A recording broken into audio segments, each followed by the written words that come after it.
Hello बच्चों, कैसे हो? चलो आगे पढ़ते हैं। आज घातांक नियम। घातांक नियम पहले अपन देखें घात के बारे में। घात तो घात अभी हमने क्या पढ़ी, जैसे x की घात 2, इसको x स्क्वायर के रूप में पढ़ा है। इसका मतलब क्या होता है? x गुणित x, या हम कहें 5 के ऊपर 2 की घात, तो ये क्या हो गया? 5 गुणित 5। अब हम कहें कि यार 5 के ऊपर हमने 4 की घात कर दी, इसको किस प्रकार से लिखेंगे? 5 गुणित 5 गुणित 5 गुणित 5, मतलब जितनी घात उतनी बार गुणा होगा, जितनी घात रहेगी उतना गुणा होगा।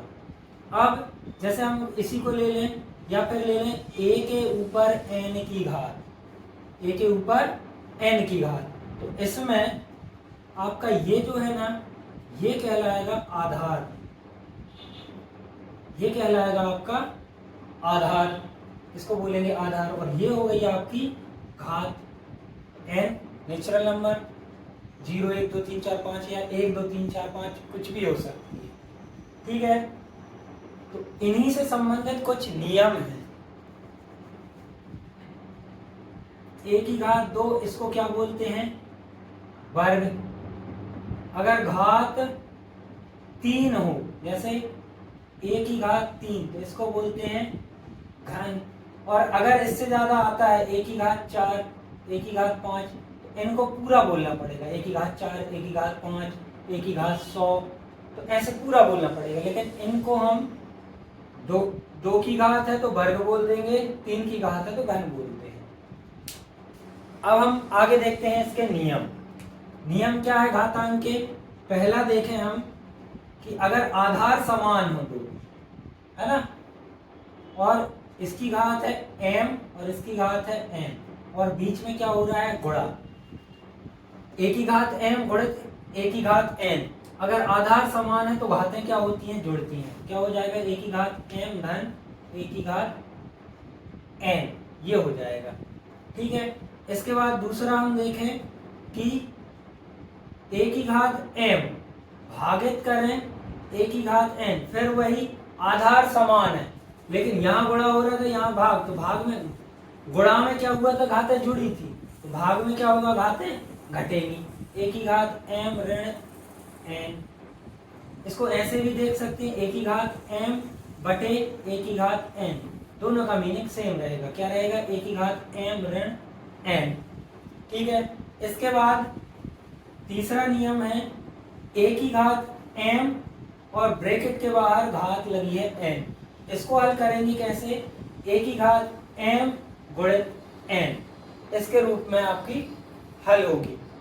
इसके बाद अभी आधार समान है, आधार समान है तो हम क्या कर रहे हैं? आधार समान है, गुणा में घातें जुड़ गई, आधार समान है, भाग में घातें घट गई, और अगर एक ही आधार के ऊपर 2 घातें लगी हैं तो वो उनका गुणा हो जाएगा। अगला देखें, जैसे हमने कहा a की घात x और b की घात x है। ठीक है, अगर घात समान है, आधार अलग अलग है, घात समान है और आधार अलग अलग है, तो क्या हो जाएगा? a गुणित b की घात हो जाएगी x, ये हो जाएगा। ठीक है, इसके बाद कुछ जरूरी चीजें हैं, जैसे हम कहें किसी भी चीज की घात 0 रहे तो उसका मान हमेशा 1 रहेगा, और किसी की भी घात 1 रहे तो हमेशा उसका मान वही रहेगा। ये इंपॉर्टेंट चीज है, कई बार ये चीज ऑब्जेक्टिव में पूछ ली जाती है। ये नियम है घातांक के, इन्हीं पर बेस्ड आपको मिलेंगे अगली प्रश्नावली में सवाल। अब हम कर रहे हैं उदाहरण नंबर 20। उदाहरण नंबर 20 क्या कहता है? इनको सरल करना है। इसमें क्या दिया है आपका? हमें दिया है क्या? a की घात m गुणित a की घात n। इसमें आपकी लगेगी क्या? a की घात m गुणित a की घात n। जब आधार समान हो, गुणा में हो, तब घातें क्या होती हैं? जुड़ती हैं। a की घात m धन n आ जाएगा। ठीक है, करें हम, क्या हो जाएगा? ये दिया है क्या? 2 की घात 2/3 गुणित 2 की घात 1/3। तो ये क्या हो जाएगा, आधार एक ही रहेगा, घातें क्या हो जाएंगी, जुड़ जाएंगी। 2/3 धन 1/3 ये हो जाएगा। इसको हल करेंगे तो 2, इनका लघुत्तम एलसीएम क्या आ जाएगा, 3। तो 2 धन 1 बराबर आ जाएगा कितना, 2 की घात 3/3। 3 एकम 3, 3 एकम 3, तो क्या हो जाएगी 2 की घात 1। और हमें पता है 2 की घात 1, किसी भी आधार की घात 1 हो तो वही आधार बस आता है। ये हो गया आपका सवाल है। इसके बाद आगे चलते हैं, उदाहरण नंबर 20 का ही दूसरा सवाल। दूसरा सवाल है आपका 1/3 की घात 5 और पूरे की घात है 4। इसको हल करें तो ये वही वाला फॉर्मूला है क्या, a की घात m और ब्रैकेट में n। तो क्या होता है, a की घात m गुणित n हो जाता है।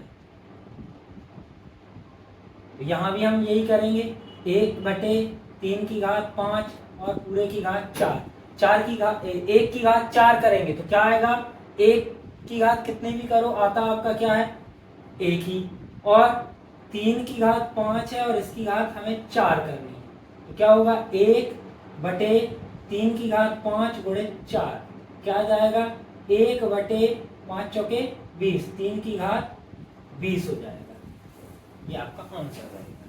क्वेश्चन में दिया है इस प्रकार से और हल में आपको दिया है 3 की घात 1/4 और इसकी घात क्या हो गई 4, सॉरी यहाँ 5 है। इसको हल करेंगे तो वही हो जाएगा, a की घात m और पूरे की घात n। तो क्या होगा, a की घात m गुणित n। इसको हल करें, 3 की घात 1/5 और पूरे की घात है 4। इसको हल करेंगे हम, 3 की घात 1/5 गुणित 4, इसके बटे में कुछ नहीं, 1 मान लें। और परिमेय संख्याओं को गुणा, ऊपर का ऊपर नीचे का नीचे, तो 3 की घात 4 एकम 4 और 5 एकम 5। तो ये आपका फाइनल आंसर रहेगा। ठीक है, इसके बाद अगला सवाल है तीसरा, 7 की घात 1/5 बटे 7 की घात 1/3। तो हमें पता है भाग में घातें क्या होती हैं, घटती हैं। आधार समान हो और भाग हो तो घातें घटती हैं। तो हम लिखें 7 की घात 1/5 बटे 7 की घात 1/3। ठीक है, इसमें लगेगी आपकी सरल समीका a की घात m बटे a की घात n। तो क्या होगा, a की घात m ऋण n, ये हो जाएगा।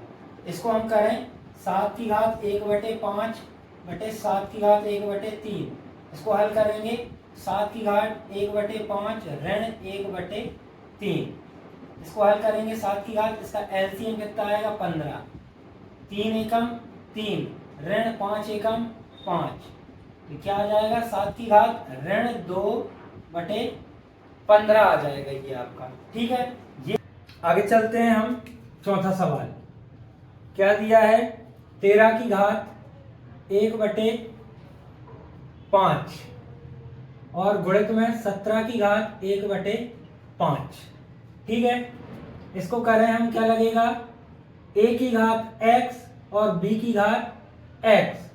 तो जब घातें समान होती हैं तो क्या होता है, a इंटू बी की पावर x हो जाएगा। ठीक है, करें हम 13 की घात 1/5 गुणित 17 की घात 1/5, तो क्या होगा, आधार का गुणा हो जाएगा, 13 गुणित 17 की घात 1/5 हो जाएगा। ठीक है, अब हमें करना है सीधा गुणा। तो क्या हो जाएगा, 13 साते 91 की 1 हासिल की 9, 13 एकम 13, 13 और 9 22 और इसकी घात रहेगी 1/5। ठीक है, ये आपका सवाल हल हो गया। अब चलते हैं हम 1.5 प्रश्नावली पे। तो पहला सवाल दिया है आपका, ज्ञात करना है हमें क्या, 64 की पावर कितनी 2। तो हमें इसको हल करना है। इसको कैसे करेंगे, हमें अब इस सवाल के लिए हमें वर्ग ज्ञात कर लेना है। वर्ग पता होना चाहिए, कम से कम 10 तक तो होने चाहिए। 1 का वर्ग 1, 2 का वर्ग 4, 3 का वर्ग 9, 4 का वर्ग 16, 5 का वर्ग 25, 6 का वर्ग 36, 7 का वर्ग 49, 8 का वर्ग 64, 9 का वर्ग 81 और 10 का वर्ग 100। इतने तो याद होने ही चाहिए। तो हमें क्या मिला, 64 8 का वर्ग है, तो हम इस 64 की जगह क्या लिख देंगे, 8 की घात 2 लिख देंगे। तो क्या आ जाएगा, 8 की घात 2 और उसके ऊपर घात लगेगी 1/2 की। अब हम घातांक नियम से लगाएंगे a की घात m और n, जो कि क्या होगा, a की घात m गुणित n। ठीक है, इसके बाद हम इसको हल करेंगे। 8 की घात 2 की घात 1/2 क्या हो जाएगा, 8 की घात 2 गुणित 1/2, इससे ये कैंसिल आउट हो जाएगा। ये आ जाएगा आपका कितना, सिर्फ 8। 8 के ऊपर 1 की घात रहेगी तो 8 ही आएगा। ठीक है, इसके बाद करें हम क्वेश्चन नंबर दूसरा इसी का। प्रश्न नंबर 1 का दूसरा दिया है क्या, 32 की घात 1/5। तो अब हम ऐसा करें कि कुछ ऐसा नंबर मिले, ऐसा आधार मिले कि उसकी घात 5 हो जाए। तो इसके अच्छे से हम क्या कर लें, पहले अच्छा रहेगा गुणनखंड निकालना है। तो 2 एकम 2, 2 इचिंग 12, 2 अट्ठे 16, 2 चौके 8, 2 दूनी 4, 2 एकम 2, 1 2 3 4 5। ठीक है, इसको हम लिख दें 2 की घात 5 और पूरे की घात 1/5। अब हम लगाएंगे a की घात m और पूरे की घात n। ठीक है, इसके बाद लगेगा आपका क्या होगा, a की घात m गुणित n। तो 2 की घात 5 और इस पूरे की घात 1/5 है, तो ये हो जाए क्या, 2 की घात 5 गुणित 1/5। 5 से 5 कैंसिल आउट हो जाएगा, 2 की घात 1 जो कि क्या रहेगा आपका 2 रहेगा। ठीक है, ये हो गया। अब दिया है प्रश्न क्रमांक पहला का तीसरा, 125 की घात 1/3 दिया है। तो हमें पता है कि 5 की घात अगर 3 करें तो कितना होता है, 125। ये हो गया। अब हम वही लगा देंगे a की घात m की घात n, तो क्या होगा, a की घात m गुणित n हो जाएगा। तो 5 की घात 3 और 1/3, तो क्या हो जाएगा, 5 3 गुणित 1/3, 3 से 3 कट जाएगा। 5 की घात कितनी आएगी, 1, जो कि आ जाएगा आपका 5। ठीक है, अब आगे चलते हैं अगले सवाल पे। प्रश्न नंबर 2 क्या दिया है, 9 की घात 3/2। ठीक है, ये पहला सवाल है। इसको हल करेंगे हम। हमें पता है 3 गुणित 3 करते हैं, मतलब 3 का वर्ग होता है 9, और इसको हम कर देंगे 3 की घात 2 और उस पूरे की घात 3/2। इसमें भी यही घातांक नियम लगेगा, a की घात m और पूरे की घात n। a की घात m गुणित n होगा, क्या हो जाएगा, 3 की घात 2 और 3/2, क्या आ जाएगा, 3 की घात 2 गुणित 3/2, 2 से 2 कैंसिल आउट हो जाएगा, 3 की घात 3 आ जाएगा। ठीक है, ये आ गया 3 की घात 3। अब 3 की घात 3 को हम क्या करेंगे, 3 गुणित 3 गुणित 3, 3 तिरका 9, 9 तिया 27। ये आपका फाइनल आंसर है। ठीक है, अब है आगे प्रश्न क्रमांक दूसरा का दूसरा सवाल, जो है क्या आपका 32 की घात 2/5। अब भी किया था इसके पहले गुणनखंड से, तो 2 की घात 5 और इसकी घात 2/5, सेम वही, a की घात m की घात n, क्या हो जाएगा, a की घात m गुणित n हो जाएगा। क्या करें, 2 की घात 5 और 2/5, 2 की घात 5 गुणित 2/5, 5 से 5 कट गया, क्या आ जाएगा 2 की घात 2। क्या करेंगे 2 की घात 2 को 2 गुणे 2 कितना आ जाएगा 2 दूनी 4। ये आपका आंसर हो जाएगा। ठीक है, इसके बाद अपन करें तीसरा सवाल। तीसरा सवाल है आपका 16 की घात है 3/4। 4 है, 2 को करेंगे अगर 2 गुणे 2 गुणे 2 गुणे 2, 2 दूनी 4, 4 दूनी 8, 8 दूनी 16, तो 2 की घात में बदल लें हम इसे। 2 की घात 4 और पूरे की घात 3/4। घातांक नियम लगेगा a की घात m और n, तो a की घात m गुणित n क्या आ जाएगा 2 की घात 4 और पूरे की घात 3/4, तो क्या आ जाएगा 2 की घात 4 गुणित 3/4, 4 से 4 कैंसिल आउट, 2 की घात 3 क्या करेंगे 2 गुणित 2 गुणित 2 कितना आ जाएगा 2 दूनी 4, 4 दूनी 8। ये हो गया। ठीक है।